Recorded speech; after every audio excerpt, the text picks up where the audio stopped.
Welcome to the Survive, Scale, Soar podcast. Hear and learn through the success of others how to build the life and business you deserve. Learn to overcome failure, what it means to seek out growth, and how to become the best possible version of yourself. And now, here's your host, coach, entrepreneur, husband and father, and author of the #1 best-selling book, Survive, Scale, Soar, Jeremy Williams. And welcome back to the Survive, Scale, Soar podcast. I'm your host, Jeremy. And like always, we had amazing guests. And today is no different. We have Ka'u'i Garcia it's an agent owner of the KCMG Team, brokered by Keller Williams. They're based out of Exton, Pennsylvania. And I believe you're actually from Downingtown. Is that correct? That's where I reside for the last 23 years. Oh, awesome. So tell me a little bit about your background, how you got into real estate, how long you've been in real estate, a little bit about your production. Let the audience know, who is Ka'u'i? Okay. So back in the D, whatever that means, I was in corporate and I decided to make a switch when I turned 30. And I think I finally pulled the trigger when I was 31. How I got into real estate, well, I was a project manager. I did work for the largest independent service provider in North America. I memorized that. And so it was a very different skill set from a like corporate and project management, but really very similar in the fact that, instead of legal and IT and reporting and, attorneys and finance, it was sellers and buyers and inspectors. And, so it was a similar skill set, I guess, in some ways, but I got into real estate because my girlfriend went to a real estate seminar and she's like, I don't want to go alone. Can you come with me? And so I went with her reluctantly. I got into real estate and she never did. So you got roped in. I got roped in. Yeah. And then I got denied, actually. I took a personality test, one of those tests you take online, and they're like, we're not interested. And then about 2 years in, I'm like, you made a decision off a piece of paper? That's excellent. And then about 2 years later, I got a call from that same broker that said, look, I see your production and I want to talk. I was like, too late. Yeah, that's awesome. Yeah, I had a similar situation one time. I was moving into a leadership role, and the assessment that I took told me that I'd make a great janitor. And so obviously Thanks. They didn't think I was qualified. So I get that. So you've been doing business for a while now. Tell me a little bit about your production, a little bit about the team. Sure. I have been in practice of real estate for 16 years. I have a partner who is now my husband. He has been in the real estate business for 26 years. And then we have our executive assistant, and she's been with us, literally just celebrated her 1 year. She's our 4th assistant over the years. And when Colby and I merged our businesses, because we were both independent agents, we thought we needed to have an additional resource to support our team. So our team is just the 3 of us, and we have we're between 17 and 20 million in gross commission a year. And our goal is to obviously grow. It's just me, him as the rainmakers, if you will. We do have a couple of pseudo team members that when we go out of the country, which you like to travel, then we have the people to rely on to do showings for us, as well as, actual appointments with buyers and sellers. To take our leads if we get them, so we don't lose traction just because we're away for a minute. Awesome. So not only did you get roped in unexpectedly into real estate, but you got love. Yeah. Yeah. I never intended on really building a team when I got into the business. It took, I left a 6-figure job in corporate to making $24,000 my first year. And I was like, oh my God, I think I made a mistake. Not only that, I was paying to be in it, paying for business cards, paying for marketing, paying for leads, paying for website, paying for, it was just like very overwhelming. And I guess I just had to be really honest with myself about, what I thought I was good at. I mean, I was a project manager leading, multi-million-dollar projects for our company. I was the director. And so I managed 3 call centers who specialized in technical support across the world, internationally and domestically. And I'm like, I got this. And then I got into it. And I'm like, whoa, I need to get real with myself about where my strengths and my weaknesses are. And so once I kind of swallowed that, I was able to, really focus on what I needed to improve so that I could become, just better and better. And without a boss, you are the boss. I had a coach once say to me, I was really, really, really stressed out and I was crying. Luckily, it was over the telephone, so he couldn't see me. I was like, crying. And he's like, let me ask you a question. Who's your boss? Can you talk to your boss about the problems that you're having right now? And I'm like, I'm the boss. And he's like, okay. I'm like, got it. Message received. So I learned a lot about myself when I made that switch. I started off part-time and then I went only because I had my full-time job. And then I quit and they said, can you stay on for a little while longer while you train your replacement? And so I did do that. And so I say I was part-time only because I didn't give all of my time to real estate because I was training for a few months and then I cut the cord completely. And then I was in it. I think that's awesome. The fact that you came out and shared that, not a lot of people are willing to share that in their first year, they made like $24,000. And that's usually a big deterrent. People are like, oh crap, what did I do? And realize that now in hindsight, it was probably the best decision you ever made. Yet at the time, you might not have felt it. So how did you push through that? Well, there's so many different stages. It took me about, I took a loan against my house. I made sure that I was prepared. I saved as much money as I possibly could. I set myself up for success. Some people get really stressed out when they're down to their last dollar and they start working really hard, right? And other people are like, as long as I have 6 months in the bank, I don't have to focus or stress out about finances. I can just focus on the business growing and being in the market. And for me, I'm the second. I needed to create this sort of what do you call that? A net. A fail safe. Like, what if something goes wrong? What if a family member, someone in my family needs me? What if, right?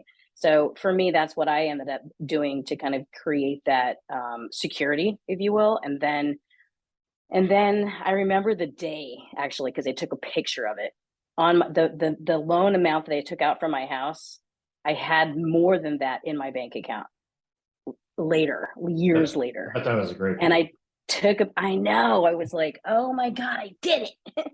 And, went through divorce and a lot of other things in the process. So, I had to get in touch. That's actually when I was going through those personal things, I did make that switch to a company who would provide me with the education, the coaching, the environment, culture, and the firm that I'm with now, it was a perfect fit for me. So when I made that change and the guy who recruited me, Ed, he's like, I know this is an inappropriate time. I'm literally being appointed on the board of directors on the Realtor Association in my local area.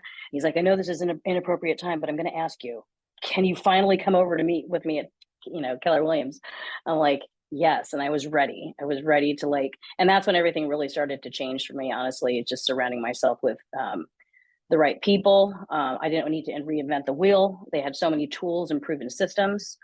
They were actually invested in my success, and they cared. And every office isn't the same. We have a wonderful OP here, the operating principal, and we had a really great team, team leader and agents. We were, 100 something agents at the time. And now between our two offices, we have about 400 plus. We're the largest office in Chester County, and I'm really proud to be a part of it. So in addition to taking loans out, changing firms, being real with myself about my strengths and weaknesses is when I started to say, all right, where am I, who do I want to be? Where do I need to improve? And for me, it was negotiation skills. It was time management, believe it or not, because I thought I was really, really good at time management in my previous career. And when I got into real estate, there was no end of the day and there was no beginning of the day. It's whenever I said it was. And I realized that, like my coach said, who's the boss? I'm like, I'm the boss. And I'm like, all right, something got to change. I'm at dinner at 10 o'clock at night, drinking wine, trying to enjoy my friends. And I'm on the phone in the bathroom, like trying to negotiate a deal. So there is a level that I had to say, here are my rules and boundaries that work for me. Some realtors wake up at 5 a.m. and they go to the gym for 4 hours. That's not my personality. For me, I know what I can balance. And in the initial, meetings with clients, buyers and sellers, I do try to set those expectations so that I can kind of keep my commitments to myself. So it's tough. It's not something that you just do. I just do now. It is a habit, but I do have to remember, because sometimes I'll see that email or that text or that call come in and I'm like, I'm going to answer it. I'm going to respond. No, it can wait till tomorrow. So, putting boundaries on myself was something I realized I was not good at in that process. So you just figure out where your strengths are, where your weaknesses are, set some boundaries that you can keep, whatever they are. We're working 7 days a week. So if you let yourself, you can just get sucked up in this and depending on your personality, not see your friends, not go to the gym, not eat properly, not getting enough sleep, it really does bleed into the rest of your life. So you really, just like with any career, you spend most of your time in the day working. So same thing. Absolutely. Since you're with KW, let's go a little Jay Papasan on you. And so when you look back at your success, what is the one thing that you go back to and say, when that changed in my life, my business elevated? So I would say my mindset, because also when you have, there's things you can control and there's things you can't. And for me, it was my mindset. It was if I wasn't in the right mindset, so whatever helped feed me in the beginning of my day, I could easily get distracted. I would listen to other people's opinions and get sucked into that negativity. I'm surrounding myself with people who are in the same trajectory as I am, who, when you work with real estate agents, we're all self-employed. So, and all realtors are not the same. It doesn't matter who you work for, really, to the client. It's really about who you want to align yourself with. And so once I started so I lead, masterminds. I'm always attending masterminds. Not only you get feedback from your friends or your family or people who've been in the business for, a day, or someone's who bought a house 30 years ago and they want to give you your opinion. I want to go to a mastermind where I can be around people who do this every day, all day. We can be vulnerable and we can professionally discuss topics, be respectful of each other, professional. One of my goals is to, increase the level of professionalism in our industry. Sometimes real estate agents can get a bad rap, right? They're walking around like, you're going to pressure me to buy a house. So, just being clear on my mindset, that was a big, big thing. Masterminds was a really big influence for me. I got out of my comfort zone when probably a couple of years ago now, my team leader said, so I don't want to do the top 20% mastermind anymore. Would you like to lead it? And I was like, what? Okay. Do I got to teach everyone? Yeah, what does that mean? So, putting myself in positions like that where I'm facilitating other professionals, it was really cool how I kind of feel like, first I was like, I have to have this agenda and I have to be organized. I got to lead the conversation. And really, it's just keeping the conversation going, getting back on track, talking about relevant issues, keeping people on track, and not giving, negativity and opinions, and becoming like a bitch session, if you will. That's a big thing. And then that's my one thing, really. It's just mindset. I know it sounds so maybe cliche, but it really is big in my day. I could go into specifics of what I do, but it's just really a mindset, and that's different for everybody. I read periodicals and I make sure I'm up to date with everything that's going on. So even when I feel a little bit out of touch, I know my numbers. I have that, there's a confidence there with that. So, yeah. Yeah. They say everything starts with mindset, right? Yeah, definitely. So you were talking earlier about expectations and boundaries, and I think that fits really good into the next question I wanted to ask you about. And you've got these core values you've come up with for the team, and it's authenticity, growth, and courage. So how do those play a role in your business and how you conduct your day-to-day? So, being authentic is, well, you can't fake it. So, I mean, we really care about the people that we work with, our clients, our vendors, our partners. And I love that word, partners. And so it's really just a commitment to being genuine and truthful. I mean, I think that if you put some of my clients in the same room and me in another room and you said, who is Ka'u'i? They would, and if they knew me personally, they'd probably say it's the same person, So I try to be myself, but also be that trusted source for them to get them from A to Z. It's just, that's how I feel about that. Okay. Growth. Yeah. We're I want to add to constantly that. looking. So, Yeah. you mentioned that, real estate agents kind of there's this perception out there of, Yeah. I think people really do crave authenticity. And I think even more as of late. And there are a lot of people, and you've probably experienced this, where their audio and their visual doesn't match up. In other words, you look at their social media platform, you think, oh my gosh, they're great. And then you meet them in person, you're like, what happened? Yeah. Yeah, and we wear that uniform every day. They're pushy. They're only in it for the money. I always tell I do a lot of coaching here in the office. I'm also part of the leadership council here. And when new agents come in, I'm like, come by my office. If you have any questions whatsoever, let me know. And people are really. I wish people were that open when I started real estate. They weren't, and it was. And I was with a different firm too. And KW's got a very open culture. It attracts those kind of people. I really want to help people, agents specifically in this office, that want to be in it, in the business. So, I try to, I feel good too when I help people. It's a little self-serving, but I know that we have some proven systems that really, really work, especially, for example, our investors. We do a lot of tenant placement. And for real estate agents, tenant placement, unless you have a property management company, isn't the lion's share of their business. For us, it's like 1%, but we do a lot, a lot of it. 1% is a lot.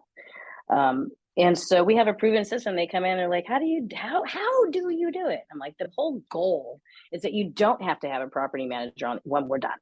And so walking somebody through those processes, and I see that they're using it and it's working for them. I'm like, awesome. I get really excited about that.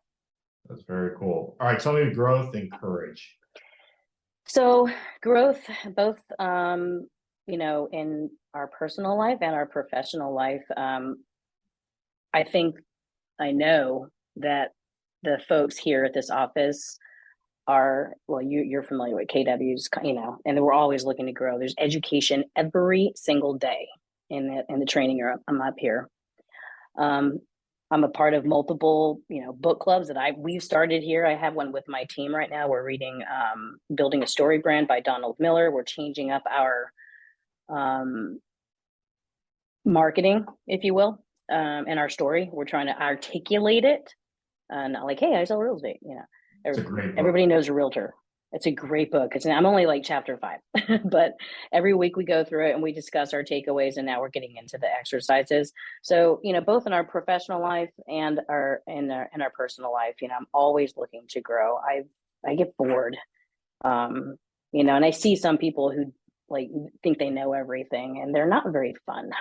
So I'm always looking to have something in common to talk to anybody about. People joke around and say I can talk to a doorknob, which is probably true, but I work on it. I love learning new things. So if you have a difference of opinion for whatever, it could be anything. My dad was a pastor. I grew up around church. I was in Bible study, Sunday school.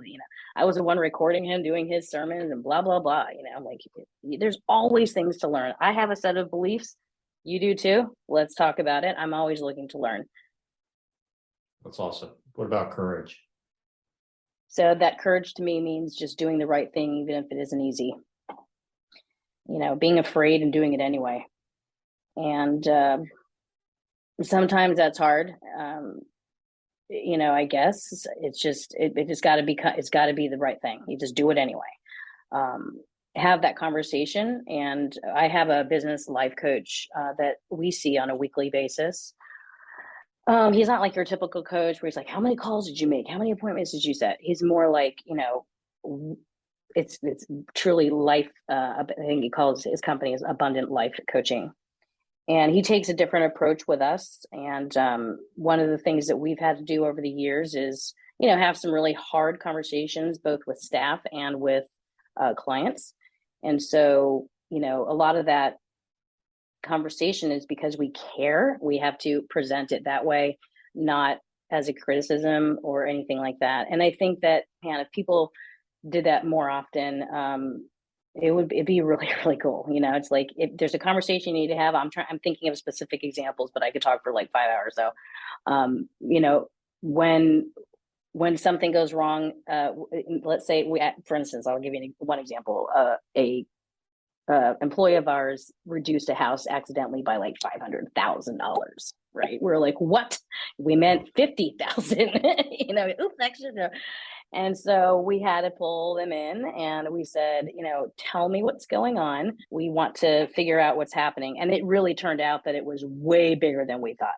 He was going through some major life changes in his family. He was totally distracted. He didn't feel like he could tell us for some reason. And, once we learned about what was going on, it was no big deal. But we had to have that tough conversation, and he did not want to talk about things, and we wanted to talk about things. And so it was just because we cared about him. We're like, what's going on? We know this isn't in your normal behavior, so help us understand. So doing the right thing, even if it isn't easy, and we're afraid of a lot of things, but if it's the right thing, just do it anyway. I love that. Courage is caring. I love you saying that. Courage is caring. Yeah. That's awesome. Tell me about the market. I'm down here in Texas. I'm in a suburb of Houston, Texas, and I can imagine our real estate markets might be very different. Kind of what's happening in Pennsylvania right now? Yeah. So in our top 20% mastermind that I had a few weeks ago, I went around the table and I said, everybody, tell me what you're experiencing. Look at the last 5 transactions and tell me where they came from. And so we get through the thing, get around the table, and there was a common theme. People are moving because they need to move. Someone died, someone's relocating their job. Someone is getting divorced. And that was the theme all around the table. Whereas if I would have asked that question a year ago, they're like, oh, why not? Rates are so low. Money is free. I wasn't thinking about moving, but why not? I wasn't thinking about buying an investment property, but why not? So there's a need. It's kind of shifting to that right now in my business. And I like to talk to other people to kind of put it in perspective. Is it just me here alone here on this island, or like other people experiencing it too? So we're definitely in a shift. We're red, yellow, green lighting things in our business, our expenses, both personal and business. Every single day, and I know you probably see it too in your email. I mean, I read one this morning, Inman News, 300 Zillow employees let go. Every day, it's someone let go, reducing, CEOs leave, turning off different programs. And so for us, it's we always take a look at that quarterly. We meet with our accountant on a monthly basis to see where our expenses are fluctuating. And I got to be honest, though, most of the control over our finances in our personal life, because the tools that we, like, if I'm feeling the pain, like in our business, I'm not going to go and let Kelsey go. I'm not going to go and turn off my Brivity contract, my CRM. I'm not, and those are, I'm not going to turn off my lead generation systems. I'm going to say, all right, because I'm feeling it a lot faster when I'm like going on vacation and doing this and that, the other thing. So we are definitely looking at each tool and expenses, both personal, to figure out where we need to shift things. I read something in Min today, and I wanted to share it with you because it really smacked me in the face. It says the market is shifting, accept it, move forward, and get to work being a professional real estate agent. Remember, the market doesn't determine your success. It determines your strategy. I love that, because that's exactly what we're doing in the shifting market right now. We are figuring out what are all the projects that we've been wanting to do that we haven't had the time to do. I can tell you I'm slower from a transaction perspective. I am so busy on working in the business right now. And I'm enjoying it, and I don't want to enjoy it too long, but but it's definitely, something that I'm working on all the projects that I never get to work on, system automation and putting, certain systems in place, things that would take maybe, let's say, follow-up that may take 6 times to follow up might take 30 times. Your lead gen time that you take an hour might take 6 hours. Things are changing. So this shifting market, it should just change your strategy. It's easy to get negative, and like, especially I've seen when the market was so great, all these agents came. There's more people in real estate school right now than there are agents. I don't know if you know that. Yep. Everybody and the brothers, like, I want to show houses, drive nice cars, and make tons of money. That's what they think about realtors, by the way. And then this market happens. They're like, oh crap, I made it, and this huge attrition happens. And that's what's going to happen here. I know it. I've seen it already. I had a new agent on my team, and they were like, I can't financially support myself for the next 6 months without a paycheck. So they have a degree in finance.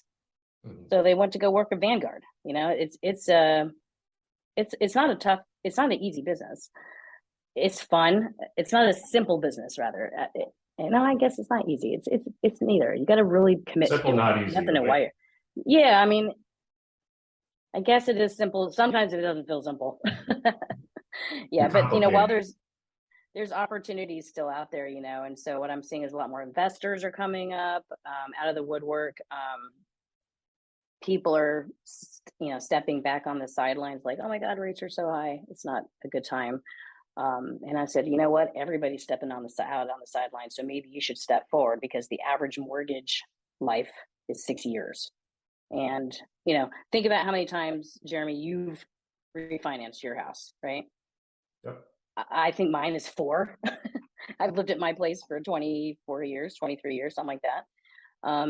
And so there is opportunity, but it's people having to get out of their comfort zone. People who were approved even 9 months ago at 3-something% are having to re-up, change their buying power, like change their price point.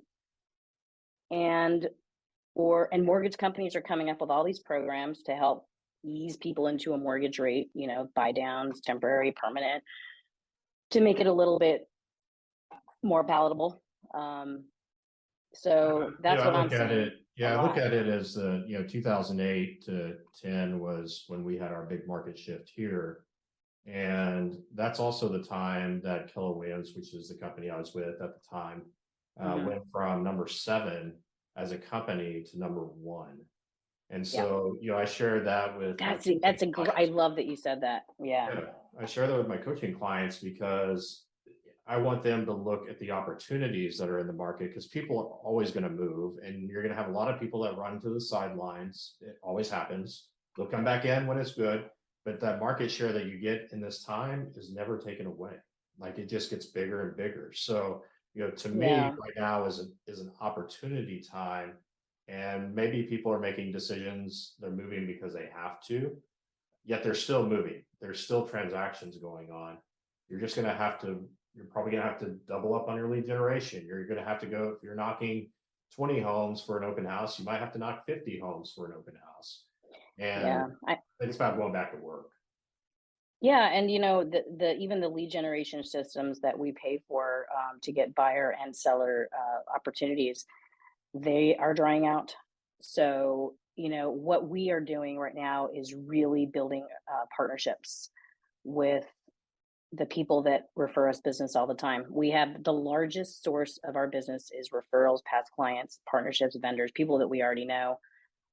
And so it's really important for you. Ever heard, I heard on the Brian Buffini podcast once, he said, would you rather have, 5,000 people in your database or one Oprah Winfrey, right? You need that influencer, the people who already are in connection with the community. And instead of casting these wide nets, which, works in a lot of markets, it really needs to be more relational and partners. And so I unfortunately have a lot of really good partners and clients who consistently over the last many, many, many years refer us business. And so that's who we're loving on right now.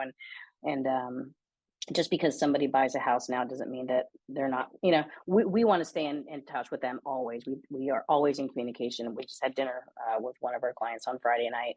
We just love to spend time with them. I'm not really big into these huge events because my language love is quality time. So these huge events, I'm like, I don't really get to spend that quality time with my people. So that's what we're doing around partnerships to build that instead of casting this wide net right now. That's awesome. I love it. Exact same thing I'm telling my people.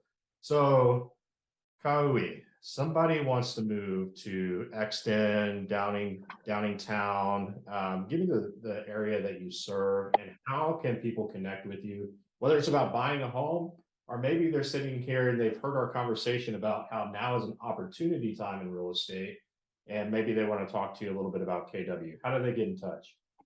You can reach us at info@kcmgteam.com. We're KCMG Real Estate Advisors on Facebook. Our website is KCMG Team. I see a theme here going on. We also publish a People to Know and Places to Go newsletter. If you're interested, just email us. We'll get you on it. Talks about all the fun things going on in the area. We serve Chester County primarily. Downingtown, Exton. Downingtown School District is is in our backyard. That's where we live, and we love Downingtown. But we serve Coatesville and all of Chester County, Montgomery, and Delaware County as our secondary markets. And of course, you can always give us a call. We're not secret agents. Our information is everywhere. Awesome. Well, Ka'u'i, thank you for your time today. There is so much information in here that I know that those that are listening to this, if they just take some of this information and go out and actually apply it, it's not only going to make a difference in their business, it's also going to make a difference in their lives. So thank you for taking the time today to share your story. Of course, Jeremy. Thank you so much. I appreciate it. Thank you for listening to the Survive, Scale, Soar podcast. If you heard something that made a difference in your life today, share it with someone that might benefit and subscribe so you don't miss the next episode. Learn more about the host of this podcast and coaching services offered by Red Hawk Coaching by visiting www.redhawkcoaching.com.